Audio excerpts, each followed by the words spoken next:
In the days when the judges judged, there was a famine in the land. A certain man of Bethlehem, Judah, went to live in the country of Moab, he and his wife and his 2 sons. The name of the man was Elimelech, and the name of his wife Naomi. The names of his 2 sons were Mahlon and Chilion, Ephrathites of Bethlehem, Judah. They came into the country of Moab and lived there. Elimelech, Naomi's husband, died, and she was left with her 2 sons. They took for themselves wives of the women of Moab. The name of the one was Orpah, and the name of the other was Ruth. They lived there about 10 years. Mahlon and Chilion both died, and the woman was bereaved of her 2 children and of her husband. Then she arose with her daughters-in-law, that she might return from the country of Moab, for she had heard in the country of Moab how Yahweh had visited his people in giving them bread. She went out of the place where she was, and her 2 daughters-in-law with her. They went on the way to return to the land of Judah. Naomi said to her 2 daughters-in-law, "Go, return each of you to her mother's house. May Yahweh deal kindly with you, as you have dealt with the dead, and with me. May Yahweh grant you that you may find rest, each of you in the house of her husband." Then she kissed them, and they lifted up their voices and wept. They said to her, "No, but we will return with you to your people." Naomi said, "Go back, my daughters. Why do you want to go with me?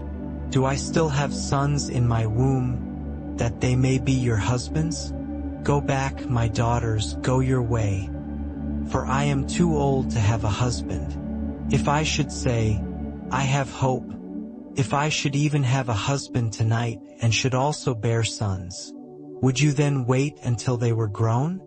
Would you then refrain from having husbands? No, my daughters, for it grieves me seriously for your sakes, for Yahweh's hand has gone out against me." They lifted up their voices and wept again. Then Orpah kissed her mother-in-law, but Ruth joined with her. She said, "Behold, your sister-in-law has gone back to her people and to her God. Follow your sister-in-law." Ruth said, "Don't urge me to leave you and to return from following you, for where you go I will go, and where you stay I will stay. Your people will be my people, and your God my God. Where you die I will die, and there I will be buried. May Yahweh do so to me, and more also, if anything but death parts you and me." When she saw that she was determined to go with her, she stopped urging her. So they both went until they came to Bethlehem. When they had come to Bethlehem, all the city was excited about them, and they asked, "Is this Naomi?" She said to them, "Don't call me Naomi, call me Mara, for the Almighty has dealt very bitterly with me. I went out full, and Yahweh has brought me home again empty. Why do you call me Naomi? Since Yahweh has testified against me, and the Almighty has afflicted me." So Naomi returned, and Ruth the Moabitess, her daughter-in-law, with her, who returned out of the country of Moab. They came to Bethlehem in the beginning of barley harvest. Naomi had a relative of her husband's, a mighty man of wealth of the family of Elimelech, and his name was Boaz.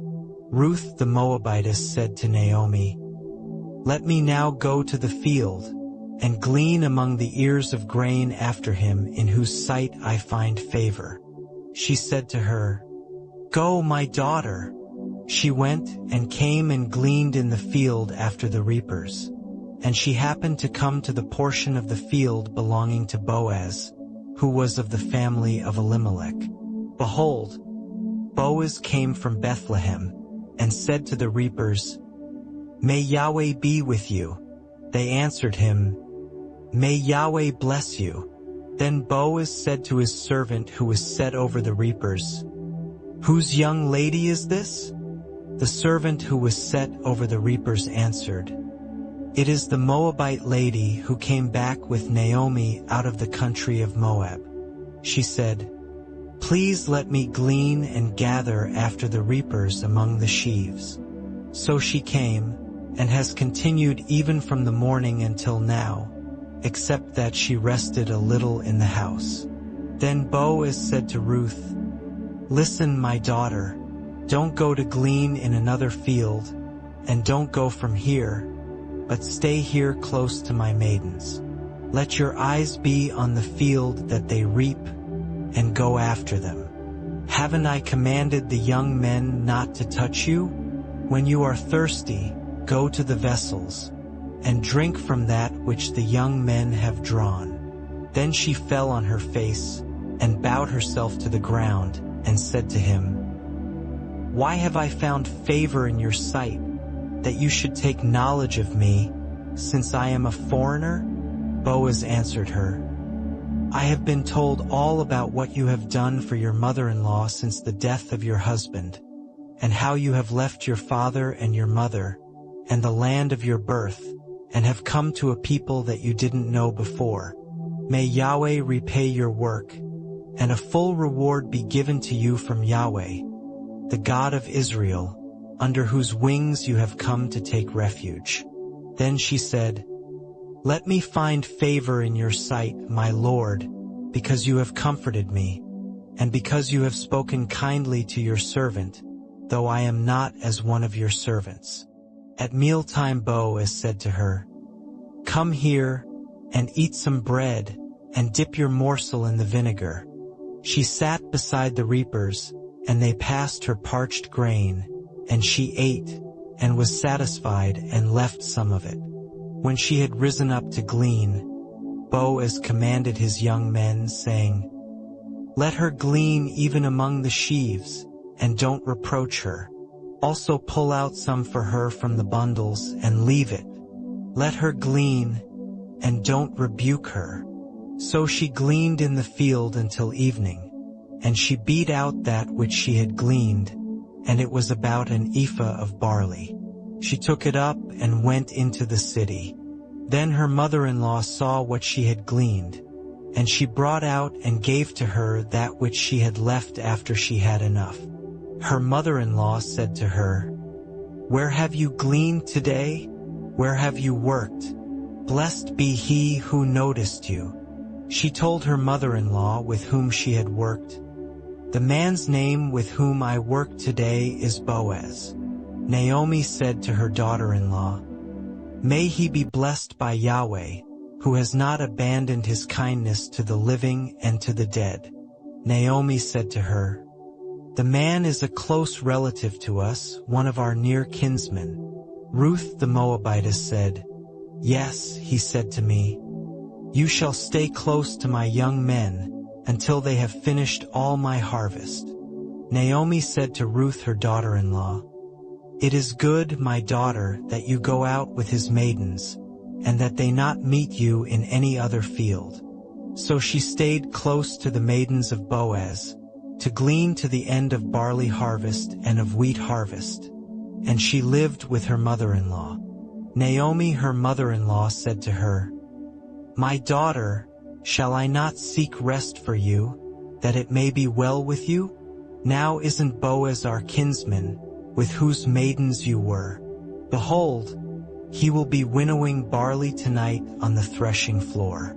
Therefore wash yourself, anoint yourself, get dressed, and go down to the threshing floor, but don't make yourself known to the man until he has finished eating and drinking. It shall be, when he lies down, that you shall note the place where he is lying. Then you shall go in, uncover his feet, and lay down. Then he will tell you what to do." She said to her, "All that you say I will do." She went down to the threshing floor, and did everything that her mother-in-law told her. When Boaz had eaten and drunk, and his heart was merry, he went to lie down at the end of the heap of grain. She came softly, uncovered his feet, and laid down. At midnight, the man was startled and turned himself. And behold, a woman lay at his feet. He said, "Who are you?" She answered, "I am Ruth your servant. Therefore spread the corner of your garment over your servant, for you are a near kinsman." He said, "You are blessed by Yahweh, my daughter. You have shown more kindness in the latter end than at the beginning, because you didn't follow young men, whether poor or rich. Now, my daughter, don't be afraid. I will do to you all that you say, for all the city of my people knows that you are a worthy woman. Now it is true that I am a near kinsman. However, there is a kinsman nearer than I. Stay this night, and in the morning, if he will perform for you the part of a kinsman, good. Let him do the kinsman's duty. But if he will not do the duty of a kinsman for you, then I will do the duty of a kinsman for you, as Yahweh lives. Lie down until the morning." She lay at his feet until the morning. Then she rose up before one could discern another. For he said, "Let it not be known that the woman came to the threshing floor." He said, "Bring the mantle that is on you and hold it." She held it, and he measured 6 measures of barley and laid it on her. Then he went into the city. When she came to her mother-in-law, she said, "How did it go, my daughter?" She told her all that the man had done for her. She said, "He gave me these 6 measures of barley." For he said, "Don't go empty to your mother-in-law." Then she said, "Wait, my daughter, until you know what will happen.